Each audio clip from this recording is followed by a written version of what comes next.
ஹாய்ங்க. என்னோட ஸ்டைல்ல காரசாரமான ஒரு நண்டு பெரட்டல் எப்படி செய்யறதுன்னு பார்த்துக்கலாமா? ஸோ அதுக்காக நான் வந்து ஒரு கடாயில் கொஞ்சமாக எண்ணெய் ஊற்றி, கொஞ்சமாக சோம்பு, ஒரு சின்ன துண்டு பட்டை, அதோட 2 பெரிய வெங்காயம், ஒரே ஒரு பச்சை மிளகாய், கொஞ்சம் உப்பு போட்டு நல்லா வதக்கிடுறேன். அதோட 2 நல்ல பழுத்த தக்காளி, ஸோ அதையும் நல்லா போட்டு நல்லா மேஷ் ஆக விட்டதுக்கப்புறமா 1 1/2 டேபிள் ஸ்பூன் அளவுக்கு இஞ்சி பூண்டு பேஸ்ட் சேர்த்துருக்கேன். ஸோ அதையும் சேர்ந்து நல்லா கலந்து பச்சை வாசம் பொருளுக்கு விட்டுடுங்க.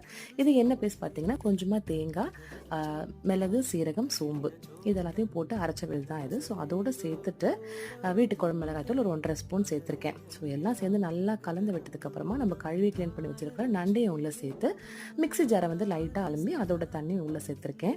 ஸோ போட்டுட்டு எல்லாமே நல்லா கலந்து விட்டுட்டு மூடி போட்டு ஒரு 5லேருந்து 7 நிமிஷம் வரைக்கும் நீங்கள் மூடி போட்டு விட்டிங்கன்னா நல்லா எண்ணெய் இந்த மாதிரி திரண்டு வந்துடும். ஸோ அதுக்கப்புறமா உங்களுக்கு ரைஸ்க்கு வேணும்னா நீங்கள் வந்து கிரேவியாக எடுத்துக்கலாம்.